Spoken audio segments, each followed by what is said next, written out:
Kumbaya, my lord. This isn't just kumbaya talk. Purpose drives impact. Looking to empower up your day? Tune in to Evolve Together with Empower People on ESPN Richmond, powered by Mike King Biz. Join me, host and Empower People founder Tiffany Joy Greene, MBA, as I bring dynamic leaders, change makers, and entrepreneurs to share their journeys, challenges, and successes while driving their purpose to drive positive impact and empower people. Empower People is an organization that provides education, connection, and support to mission and purpose-driven leaders to drive positive impact and empower people. Catch us every Tuesday at 5 a.m. on ESPN Richmond and join Empower People today. What are you waiting for? We even have a free membership. That's right, free. Visit www.empowerpeople.org. That is MPWRPeople.org. You can also visit us on LinkedIn, Facebook, and YouTube. Evolve together. I don't even like mine the first time.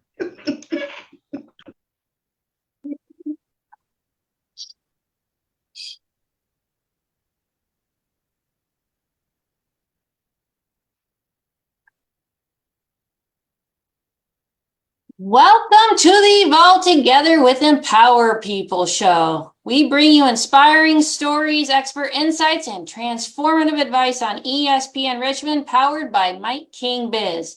I'm your host, Tiffany Joy Greene, founder of Empower People. Each week, we dive into topics that are rooted in how purpose drives business and positive impact.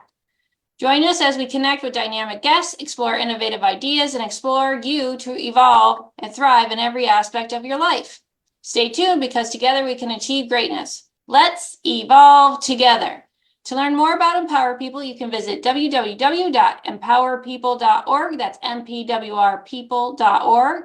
Or find us on YouTube, Facebook, or LinkedIn, hashtag Empower People. You can also be on the lookout for my car. That's all I'm going to say, because now apparently it is recognizable. Hint, hint. It's not like a lot of other cars.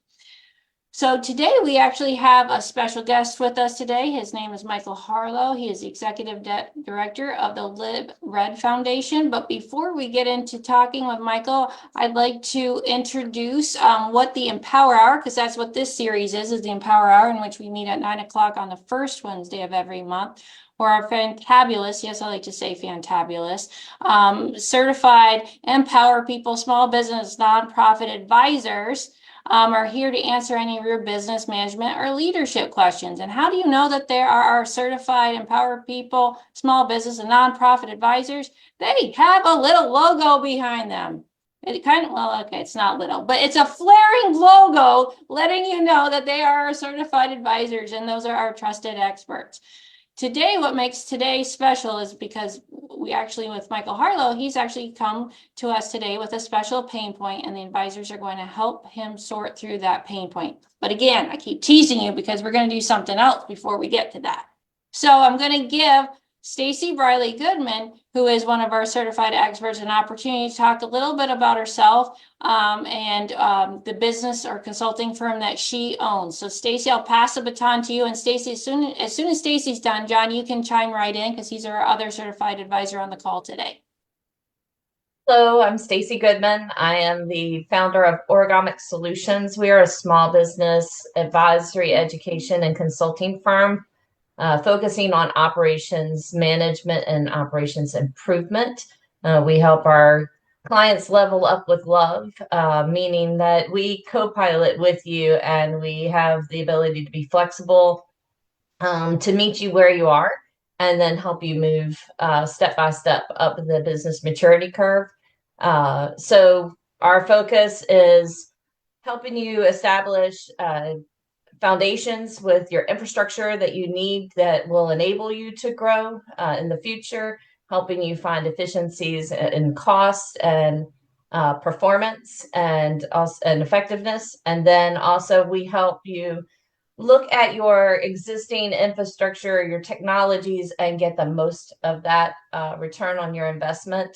We kind of specialize over in the Microsoft Office 365 area and help educate small business owners on how they can maximize that investment because a lot of the tools there now can support what other tools you may be already paying monthly fees for. And if you are able to migrate over into those tools, it can save you a lot of money and centralize your data and help you grow in a single core solution. I'm done. Good morning. I'm John Rabil. I own Entrepreneur Legal Advisors, or ELA, and we're a law firm that works with entrepreneurs, small businesses, and nonprofits. And essentially what we do is general counsel work for companies. A lot of times businesses come to us because they're worried they have some risks they don't recognize. They don't want that liability. And they're looking for a strategic advisor who can help them sort of navigate all of the legal and risk issues that come with starting, running, and growing a business.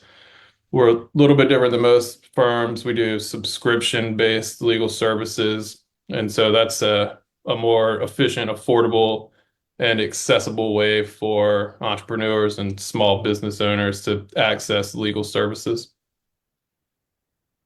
Thank you, John. So what I'm going to do now is I'm going to give credit where credit is due. We have Mike King with us, and we wouldn't be here today if we didn't have Mike King's platform on ESPN Richmond. Mike, would you like to say hi to all the superheroes out there? Hello.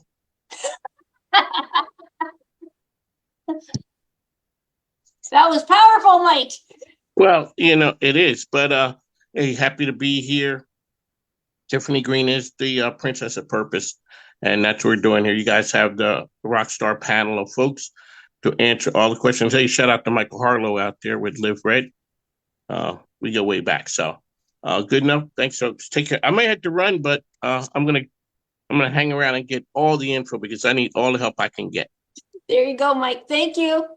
Thanks. Bye. Okay, Mike, that was the end of our intro. And Mike is actually in a commute in his car to the office where he can get on his screen so we can see him, but we don't want to hold the show up. So, Mike, if you wouldn't mind taking yourself off mute, at least for the interim, right now, all I'd like you to do, if you wouldn't mind, is just tell our listeners a little bit about yourself and the Live Red Foundation. Absolutely. Thank you so much for having me on. Much appreciated. So Live Red Foundation provides free fitness programs that teach life skills to children in low opportunity neighborhoods throughout Richmond. We we are in 21 of 22 lowest opportunity neighborhoods throughout Richmond. We had last year over 9,000 participants. That is not unique children because we have some children that do multiple participation in multiple programs. But overall participants over 9,000 that went through our program. We seek to empower children, to let them know that they can, to believe that there is potential that they possess. And that's what drives us on a daily basis. We largely raise the funds for those programs through putting on running in multi-sport or triathlon events. We put on 10 different running and triathlon events for the whole family in our community. Every single one of our events has a youth event as well as an adult event, so the whole family can come out and participate. The registrations from that, as well as the sponsors that get behind those events and get promotions at those events through their support, are what fund our programs, as well as our individual donors out there as well. So it's a program we just had our 5-year anniversary, started in 2018, and love what we do, love the impact we're having on the community. Awesome. Thank you, Mike. And it's funny because both you and your organization and Mike King celebrated your 5-year anniversary in the same year. Oh, wow. I didn't realize that. Yeah, that's great. That's Congrats, cool. Mike. Thank you. So I would like to just state that what we're about to do now is we're going to transition. And the reason why we're going to do this is going to be a little different than our other Empower Hour shows, because we just really want to highlight our advisors and what they can do. So our advisors are certified. I've said that before, which means they've gone through Empower People's certification program. And we believe in a structure. We believe in an ecosystem, and every ecosystem, if you read any of my blog posts, listen to a lot of my shows, every ecosystem has to have structure. And with that structure, we have conductors, second conductors, and secretaries at a minimum. So the conductor today is John Rabil. And Stacie is going to be following as second conductor with John. So John is going to start this advisory session with some of the questions we have for you, Michael. So I get a moment to shut up, which some people might really appreciate, and I'll let John take the floor. All right. So, Michael, I think a good place to start here might be for you to tell us a little bit more about the culture of your organization. I know we got a feel sort of for what the mission is and the purpose and what you're up to, but if you could get a little bit more into the culture, that might be helpful. Sure. We have a fun, hardworking culture. We are a very small organization in terms of our staff, and are very proud that we get a lot done, do a ton of good with a very small staff of people, largely part-timers, and that get it all done. So that's probably a good feel for the culture. We're very close knit, and I'm proud to say I think our staff is very excited to work every day towards our mission. Okay. Yeah, thanks. And then I know as we're going through this, Stacie and Tiffany, everyone will sort of be chiming in to ask questions and get more elaboration on things as we see fit. So I neglected to do something, John. I would like, if you wouldn't mind, I just would like to ask Michael to clarify the pain point he had cited to us before coming on today, if that's okay. Michael, could you explain a little bit about the pain point and what we're actually here to talk about today? Yeah, absolutely. So our biggest challenge is getting reliable coaches who to coach our programs. As we said, we're working with a lot of kids. We have a lot of programs during the school year. These are mainly between the times of 3 to 6 p.m. in the afternoons after school. During the summer, they are throughout the whole day. But during the school year, it's very limited time.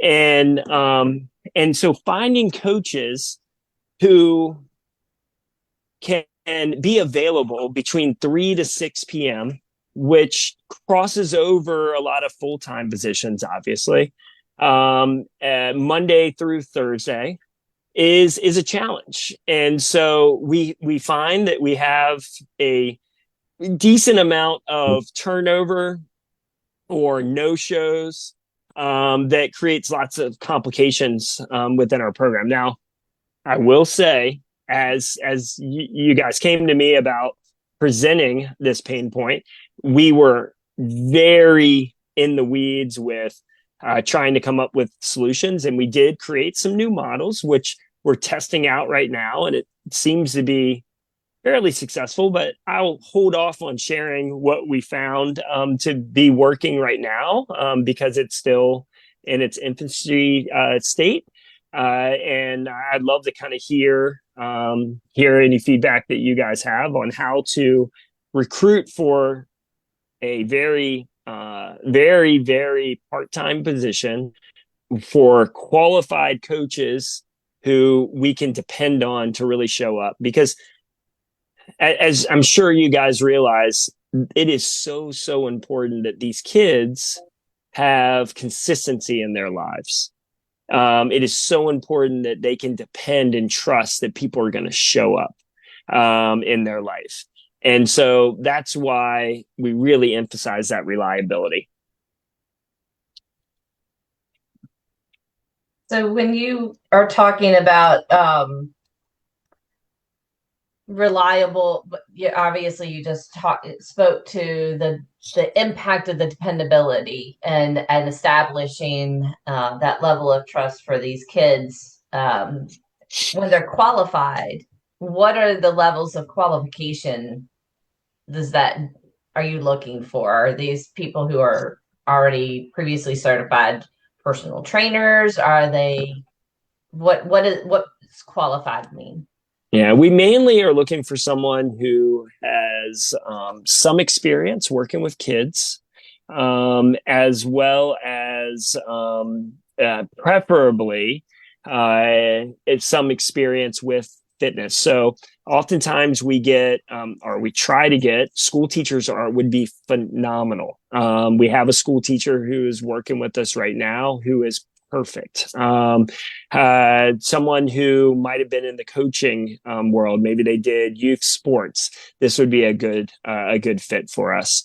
Taekwondo teachers, things like that are an ideal for us.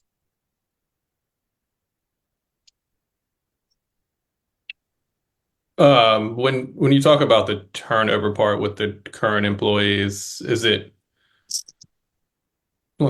consistent across the board, or do you have some that, are steady and will be there? Like how bad's the turnover issue? Oh, you're on mute, Michael.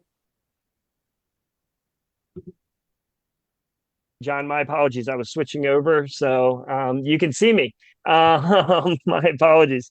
So I think you were just asking about the turnover and how bad it is. I would say the turnover, so pretty much we have 3 different seasons. So we have a fall season, a spring season, and a summer season. And so we try to hire coaches for each of those seasons. And then we have a program coordinator who has been quite reliable. We've had very few program coordinators over the year because it's over our lifespan, because it is a full-time position. But in terms of those part-time coaches, we hire for the season, and typically they only are here for one season. So that's one piece. It would be ideal if they were here for multiple. The other piece of that is the actual showing up and not missing sessions. That's, I think, where we have the concern. Less to turnover, though a concern. We'd like for them to do multiple seasons, and more reliability to make sure they show up for every single program. I will say that we have, with our new model, we have had more success with that since for this fall program, but still need to test it more to know. What are the key drivers of why they're not showing up? I think it is just not a priority. I think that due to the amount of hours, or how little of a job that won't impact their life so much, it doesn't pay all of their bills. I think that it's easy to kind of push it aside and put other things first. So they are paid volunteers or paid part-time staff? They are paid part-time staff. Yes, ma'am. Paid part-time staff. Okay. And Michael, have you had a chance to ask or interview some of your coaches what's working for them, what challenges they're facing, or any exit interviews as folks leave or not turnover? Yeah, so we certainly have conversations with them after when they do leave. Usually what we hear is they love the organization, they love the work they're doing, but they need something that are more hours, or that is higher pay, these kind of things. What's the percentage that you said most of them come for one season? Is that because you mentioned that y'all are doing like the triathlon events? That's your kind of more of your keystone. What's the difference between the seasons as far as the athletics? Like sometimes, football, then you get basketball, and whatever in high school sports, but why the turnover? Why wouldn't they, if triathlon is one thing, right, and that, why wouldn't that carry them through multiple seasons? Yeah, let me be clear about that. So again, we look at two different buckets within the organization. There's the fundraising, that is the races. We don't have an issue with staffing there. Gotcha. And then there's the program, which is what our core offering to the community. It's what we offer completely free to the kids, as well as the program partners, whether it be a school, an after school program, different things like that. Those are our core offering. We offer that completely free. That is what we have the challenge. This is where we have the challenge for hiring and retaining coaches for those programs. Is the multi-season because it is sport specific for that? No, it is multi-season because of the school year. So fall semester, spring semester, summer. No, I guess my question is, I'm still trying to figure out the challenge of a coach not continuing across multiple seasons. Is that because they are specialized in a specific athletic event and skill set, or is that a different reason that they're not doing multiple seasons? No, I think the biggest reason is that we kind of hire for one season because we have to fill this specific need, and then about midway through we start having conversations about the next season and trying to get them to continue, but they kind of do that first commitment and then rarely will continue, or sometimes don't make it to the end of that first commitment. Any trends that you've learned on other than money and prioritization? Yeah, I think it's just not enough hours. Okay. Is the big one. I mean, you're looking at 1 to 3 hours a day. Okay. And how many of these coaches are we talking about, roughly? We typically, for a given season, will have 3 to 4 coaches plus our program coordinator who is coaching as well.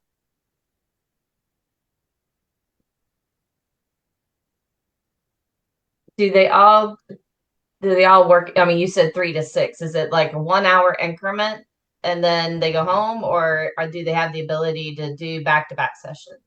Yeah, certainly have the ability to do back-to-back. Typically, the most that someone will do is 2 hours during the after school time, because if you can imagine, we'll have something like 3:30 to 4:30 and then 5 to 6, or 3:30 to 4:30 and then 4:30 to 5:30. So you can't get straight from one to the next. Or even if it's 3 to 4, 4 to 5, and then 5 to 6, the first coach has to do that first program, and then they'll be at the next the 5 to 6 program, so that they can move or drive to that next program in between.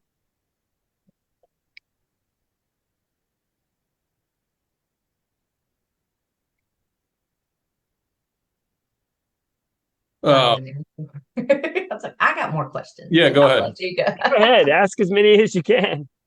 Sorry, I'm the ops person. So can you talk about your hiring process? Like, where are you mainly recruiting from? Where, what is that experience when you do hire them, or go through that recruiting process? Yeah, certainly. So we primarily hire off of Indeed. It usually starts with a review of the resume, and we narrow it down to a short list of candidates. Our program coordinator will then do an initial interview with them. And then myself, as well as the program coordinator and some of our other staff potentially, will sit in on a second interview with them from there. And then I usually make an offer from there. So if you have one position that you're posting, what's the ratio of the number of people that respond? I can look that up. I was just would curious. say with this last, with our fall programming, we hired 3 coaches. The posts probably received about 70 applicants. Okay. So you're getting a decent pool that you're getting to look through, is what I'm hearing. We are. Okay. Have you explored any Which is other surprising recruiting because opportunities? we're very clear. I apologize. It's surprising because we're very clear about the hours and the pay and everything. We're very upfront with it. So it's not like people are applying and then finding that information out after the fact.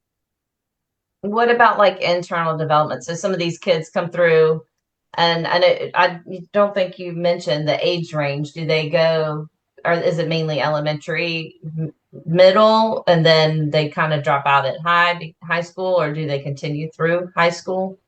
With any given season, we usually have 1 to 2 programs that have middle and high school, and then the majority of our programs are elementary and middle school. Have you considered like the cultivation of some of those high school kids into assistant coaches or something like that to establish that continuity, because they're already invested right into your program? Has that happened, and how did that go if it did? Sometimes it we doesn't have. go We well. have, and it just didn't take off. Okay. It was hard to get the kids, and really what we were proposing and what we would love to see is like a leadership development program, so that those kids are assisting our other coaches and kind of learning those skills. But for whatever reason, we couldn't get kids to really commit to it. Gotcha. So in terms of like the hiring, the managing, the processes and stuff, what type of, if any, exit interviews do you do with people at the end of with coaches at the end of a season? Yeah, as I mentioned before, we have done conversations with them, and the main response that we receive is that they love the work they do. They've really enjoyed it, but it's just not enough hours for them.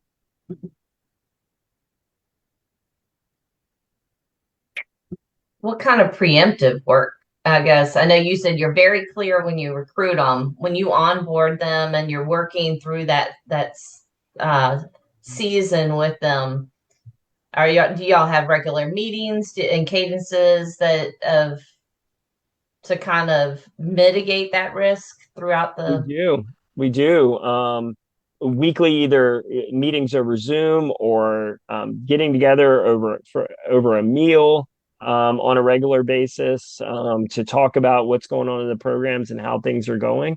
There's a lot of touch points. So in addition to that, a lot of times our program coordinator is coaching right alongside them. So there's communication there as well.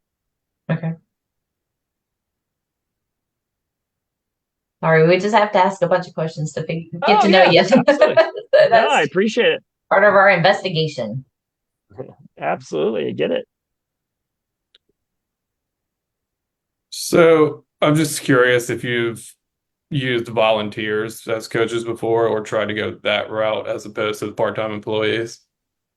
Great, a great opportunity there, John. So this is something that I've kind of thought has legs for the past several years. We have a volunteer, so we really started exploring this over the summer and saying, okay, for the fall, what would it look like if we had volunteers? Would they be more reliable than someone who was paid? And so we went at that from multiple different angles. One is we just reached out to our database. We have tons of volunteers who assist with our races. And so we reached out to see if any of them would be interested in our programs. Another avenue that we looked at, though not exactly volunteer, is an internship. We brought on an intern over the summer. It was a paid intern, but it was hugely successful. We had a very reliable coach in that intern. And then the third is we started reaching out to all of our corporate partners, and with the request that they would donate employee time at the end of the day, let an employee go home early, who might be willing to volunteer at our programs, who I think would be extremely reliable. We didn't get anything from there. We got a lot of interest, but I think that takes time. We have to kind of work through the corporate channels, and so that certainly could be an opportunity in the spring. Like I said, we had an intern over the summer. We tried to get another one for the fall because the summer was so successful, but we're unsuccessful at finding someone to be able to do that, with school and everything else a little bit more challenging. We did have a volunteer come on. It was a volunteer who wasn't involved with us in the past. We thought it would come from our race volunteers, but it didn't. But we had a volunteer just kind of raise their hand. We actually were so in love with this volunteer that we offered to pay them, but they said they really just want to volunteer.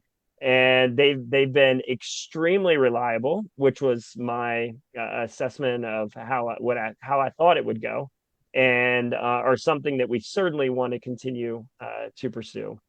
I'll hold off on there is another thing that we did as well, but it doesn't fit within that bucket, so I'll hold off on that. I have a quick question because you said that one of your best part-timers was a teacher, right? I heard you say that. Have you thought about reaching out to student or education programs to see if you could get some interns and volunteers that could be a way for them to earn credit as they're trying to get their education degree too? Absolutely. Those are the main departments in the school system. The local universities that we did reach out to are and yeah, not a lot of response, unfortunately. And we haven't, other than kind of putting it into the job description, we have not reached out to the school system to see if some of their teachers would be willing or looking for jobs after school, but that might be another opportunity. I'm just gonna say one thing about this, and this will be a good connecting. You see on your screen a person by the name of Jennifer Kell. She's the executive director of Robin's Hope. She, for her programs, has in the mental health space, has gone counselors into her program. So some students to get credit. So you might want to have an sideline conversation with her to learn about her experience with that, just as an option. Okay. Excellent. Thank you. Yep. No, I mean, because when you're like talking about this shift and the positive alignment to your goal, which is to have them show up on a regular basis versus the pay, there's a different driver, a different motivational component there. You know, their hearts and more into it, and so yeah, definitely. I've seen the internships. I do recognize how hard it is because I have I have one myself. And she's, it is paid, but it's still a challenge with school, of their schedules, because the schedules shift from season to season as well. And then like you said, the volunteers, if you continue from, you said that the triathlon is more of a family, like to try to bring those families together to do this activity. Have you had any luck with parents? We have not. Mainly because they're working. The parents of the kids in our programs have very small children. That is a time when they are out of school, so it's probably not an ideal time for them to give of their time. Yeah. And then the corporate partners you're looking for, are they mainly larger size businesses, or have you explored into the small business networks?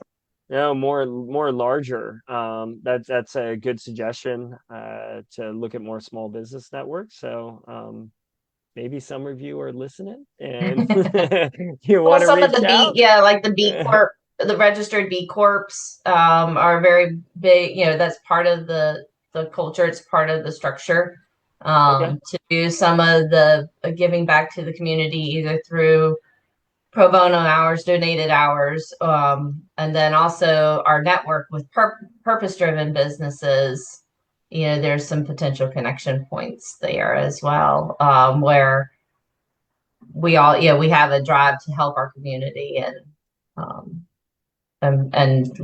people part of some companies, part of their programs is finding volunteer, opportunities and hours. So I've Yeah, worked for a it's a great suggestion. couple of smaller companies, and that drives a little bit more home in the smaller organizations than the big ones sometimes.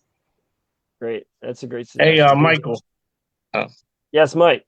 Oh, so along with Stacie's point, which is, that's what I was going to bring up, whether the size of organizations that were there that you were asking for help from. A lot of the big companies, this is going right down Tiffany's model, which is they all are going to say we're community driven. And when you come to them and say, can you help? They're all going to say, yes, we will. And they'll review it until the cows come home and it'll never happen. Because there are too many people who have to sign off to make it happen. Yeah. Whereas what Stacie's saying is we go to the companies that are smaller, and then you're able to, within our network, we can get to the people who can sign off on it, who make time available, whether it is the B Corps or purpose-driven organizations. So that's a good one. The other one is maybe you can hit up and we'll talk to some of our partners to get to the back channel. So somebody on the inside is asking, or we're going to our friends saying, hey, we help our good friends over at Live Red. And then it becomes a personal ask instead of you're putting in for corporate assistance and you're there with 30 other organizations where they're looking for time, money, or some type of love. So that's the idea. I think if we go to the smaller ones, rank smaller size businesses or the B Corps, if you want, we can connect you with some of the folks in the B Corp world. And those are purpose-driven organizations that it may be easier than going to the Altrias and Cat Ones who are all going to say we're going to do it, but you're going to be 3 years down the road before somebody signs off on it if you're lucky. I would like to add to that, and Mike knows what I'm about to say, is just remember, purpose-driven organizations are not necessarily indicated just by their legal structure. So whether they're B Corp, nonprofit or profit, there's a lot of purpose-driven organizations. But if you're looking for volunteers, you're looking for people to donate or work with you and be able to give you volunteers, I'm assuming because I shouldn't assume because we know what assume means. But I'm assuming you're really active in the marathon culture of Richmond. So those could be really good recruitment opportunities because those who are in those marathons are also small business owners. I don't know if you know this, if you study the stats, most marathon runners, a good chunk of them are small business owners and doctors. So I think that's your target market. Also, there are informal running group associations in Richmond that are comprised of guess who? Mostly business owners. So there's a lot of ways to tackle that. Great. Yeah, it's a great suggestion. What are the other offerings you have other than the triathlon?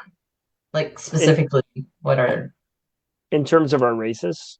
In terms of your programs, like in the fall, what are the sports or the things that the kids are playing in the fall? So we, with our programs that we are serving these low opportunity neighborhoods with, they are general fitness, but our core offering, what we're trying to get across more than anything else is our life skills. Those life skills are what we want them. They're going to get fitness. They're going to get time outside, enjoying nature and getting out of their house. But what we really want them to get instilled in them is the life skills. These are life skills such as like setting goals, empathy, self-belief, mindfulness, self-control, positive risk-taking, resilience, honesty. These type of things are what we're really trying to instill in the kids. And so our program, we typically are in with a specific group of kids anywhere from 1 to 5 times a week. And we are taking them through various fitness activities. It's not specifically for triathlon or running, but just well-rounded fitness. And we're instilling these life skills in them. Everything points back to these life skills as we're going through it. So I'm going to ask an insider question because Sure. I saw your website and I happen to know 2 people that were on that website based on just things, the community and my involvement in community. Have you considered partnering with other organizations or band? Yeah, like, so you have somebody that's in a band, you have somebody that's in the dance community that I know, where you can open up your net, so to say, of potential people, where, to at least let them know we do. So Chesterfield Chamber of Commerce has had, and Robin's Hope has been one of the recipients of that, in their concert series. At least it gives exposure. So King's, KOS band goes and plays, used to go play. We played for, or they played for them a couple of times.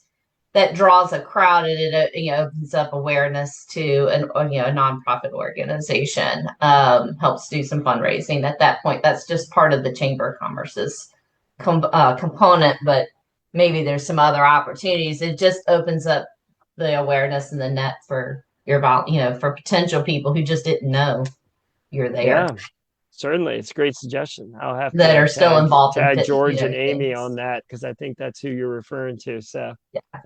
Absolutely. See if we can widen that net a little bit. But that's, that's, if the volunteer thing is working because it's driving them, it's pulling people from their heart, and so then they're more they're more liable to be there. Certainly. I need a purpose alignment We just need moment. this. I need a purpose alignment button for that comment right there. Purpose alignment, purpose alignment. There you go. They are purpose aligned with you.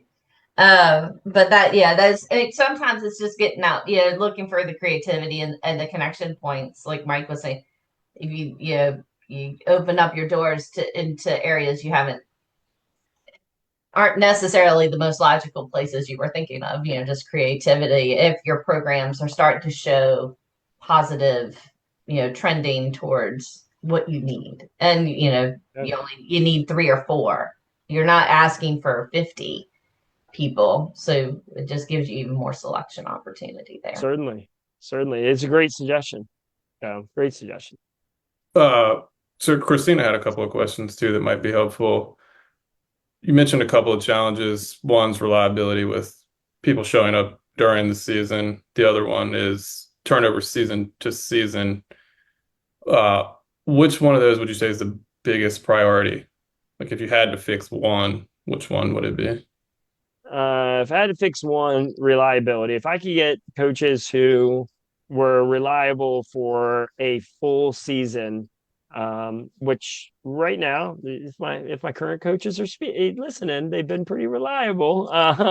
But if I can get coaches who are reliable for a full season, and we just know we have to rehire every season, like I would be okay with that. I want the kids to be taken care of first, and so that would be top priority.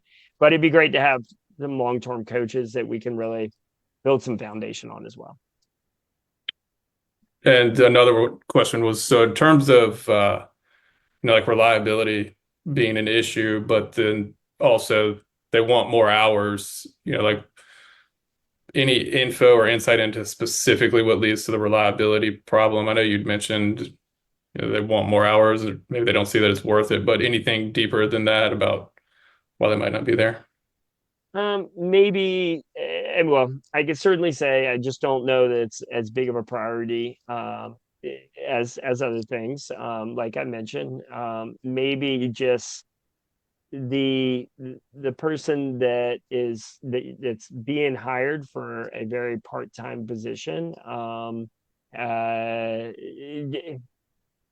I don't know how to say that appropriately, but I feel like maybe there might be some more things we can do at the early onset of hiring to be able to identify that reliability better. I think some people take the job, and this is what I was trying to say. Some people take the job because it's their best option at that time, and they're quick to jump because when they can get more hours or they can get more pay. And so that's what I was trying to say, but didn't know how to say correctly. And so therefore it's just not a priority because it's something to fill. And sometimes when you're doing gig work like that, that's small hours, you either overbook or you're just constantly chasing something. And so that was one of the reasons I was asking you of the ability to, but it was a schedule, you alluded to scheduling overlaps of different sessions, and it was difficult to, go from one to the other, with the paid people. To Certainly. give, to allow for more, more hours or more opportunity there, but that, which is more of an investment. So, I can see where it could be out of your control. Some things you can control and some things you can't. And, you can do the best you can with, layering your schedules to the best of the ability, if there are hours where they can, just shift from class to class to class. But if that's not feasible, because of other driving factors, then that's where I think your shift that you're starting to allude to of going towards, heart-based driven versus monetary driven individuals is probably going to, benefit you well. Yeah, agreed. Christina just asked, how do we prioritize reliability in the interview process? And that's something that I have really come on going into the fall and really driven home. Like, we are hiring you for this season. We need you to be reliable. And we structured the compensation differently this season. This is the last thing we did. So that it would hopefully foster more reliability, and I think it has. So one of the challenges in the past has been, let's say one person has 1 hour 3 times a week or 3 hours a week. It's just not a lot. And so instead, this year we sought to hire a couple coaches who would be coaching 1 to 2 hours a day, but we decided just to pay for a set 3 hours, but we needed them available for that 3 hours. So if someone else couldn't make it, we could sub them in. Now, we haven't had to do that yet, but they are being paid for more hours at a higher rate than they've been paid in the past. Now, we're fortunate that we've had a good year. We're able to do that. But that could have been a challenge at some time in the past. And so that's the model that we have gone to. Now, the way it's structured is it's more of you're being paid this for this season. So for this whole season, here is how much you're going to be paid. It's going to be paid on a 2-week basis. So it's broken up into these payments, but here's the total amount. But if you are late, this is going to be deducted. If you don't show up, this is going to be deducted. And so there's clear penalties if that's the case, that are in place. So there's a emphasis on reliability, and even in explaining that structure, you emphasize reliability in the hiring process. And so that's what we moved to. Again, it seems to be successful. We've also emphasized that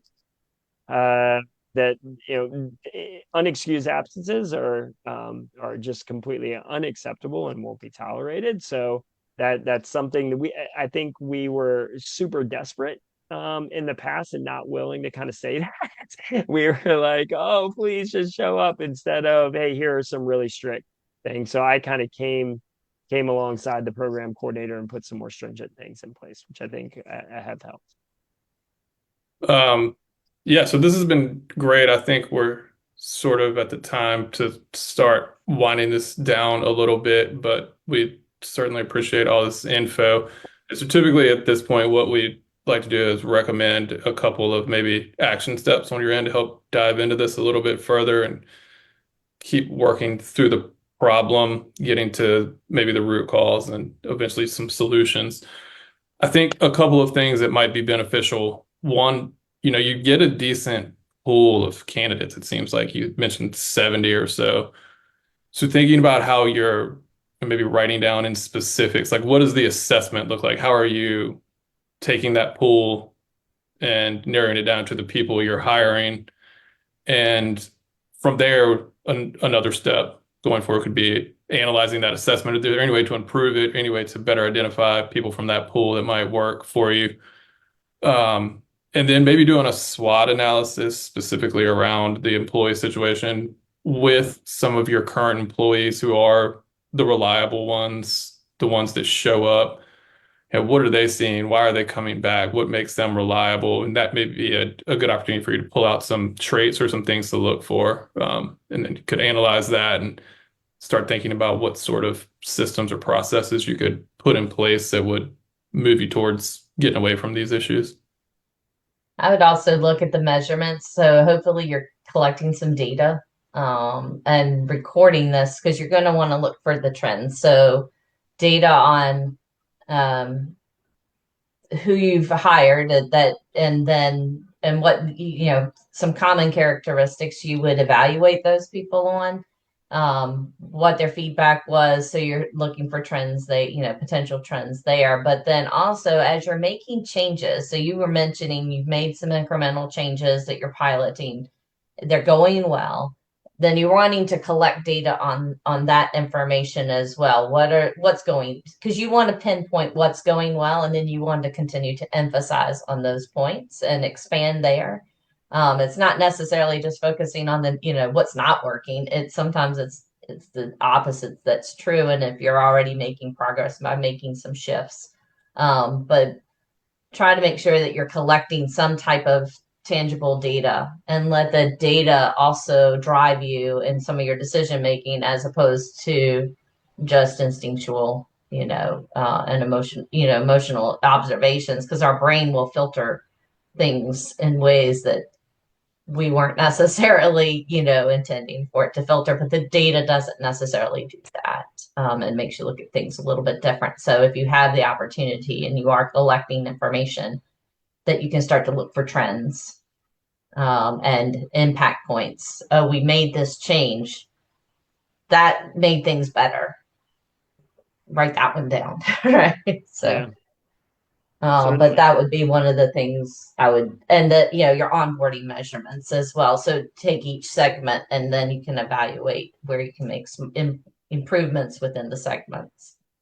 Yeah, absolutely. Michael, do you have questions about your homework assignment that you have been given? No, it sounds good. Awesome. Are you going to let us know how the homework goes? Sure, can do. Awesome. Michael, we are going to transition because we have one more question from one of our Empower People members, if you don't mind. It's coming from another nonprofit, actually, so you might find this interesting. Can you change the name of a nonprofit? And they're not actually interested in creating a DBA. They actually want to change the legal name. If it's possible, what are the steps? Sure, you can change for me or John. I would ask John. This is going to be a John question. Yeah, you can change the name of it. There'll be a few steps involved, and some of that will depend on the size and the operations of the company. But generally, you like authorize it through the company. Board of directors agrees to it. Change it with the state corporation commission. That involves some paperwork. And then you start looking at all the other places you might need to change it. IRS, Virginia tax, locally, working through all that. And then the big thing that gets people in trouble a lot of times is you got to see what type of contracts you have out there and make sure that doing this isn't going to automatically cancel them, or that you've taken the steps before that to make sure people are going to continue in any existing contracts. So, I mean, it's a process, but it's certainly doable. I can predict what their follow-up question would be is, how long should they give that process? How long would that take typically? Depends. If they operate only in Virginia, they aren't registered anywhere else, it can be done faster, but like I've got a client who just did this, is registered in like 40 states. I mean, that's a nightmare of a process. It's 6 months. Just to get the name changed. I mean, Yeah. so I guess any preparatory work is what you're saying. The more they can prepare and identify where all the name changes, Yeah. it's Sorry, a mechanic of doing it. It's kind of like getting married, and then you have to figure out how many credit cards and how many everything else you have to go change your name on. And then there's Yeah. lots of things you forget that you had your name on. Yep. You have to keep doing. So it may be what you said, like, it may be short, 6 months to get the bulk of it. I would say make sure you pad on the front and the back, one for planning and one for all the residuals that you didn't initially think about. Yeah. I mean, it certainly will take some time regardless. And if they have any further questions, they should reach out to John Rabil at ELA. That's elapractice.com. Yeah. Happy to chat about Is that it. a good infomercial voice? I tried. I don't know if it came off very well, but I tried. Thanks again, Michael, for coming to the show. We'd like to have you back sometime, and I'll be checking in with you to see how the homework's going. And that is, in fact, what we call it. In a way, advisors are like teachers too, and that's why I say we assign homework. But I'm going to wrap up today's show. I'm going to thank all the advisors today, our certified advisors and our advisors from the Empower People Advisory Council for joining us today, and all of our guests and all of our Facebook guests as well. Again, thank you for tuning into the Evolve Together with Empower People show here on ESPN Richmond, powered by Mike King Biz. I'm your host, Tiffany Joy Greene, and it's been a pleasure sharing this time with you. We hope today's episode inspired you, provided valuable insights, and empowered you to take the next step in your purpose-driven journey. Don't forget to connect with Empower People on social media, share your thoughts, and join the Empower People community, where education, connection, and support is offered to mission and purpose-driven leaders to drive positive impact and ergo empower people. Until next time, keep evolving, stay empowered, and remember that together we can achieve greatness. Have a fantastic day, and we'll see you the next side, or on the flip side for going old school, on the Evolve Together with Empower People. Let's evolve together.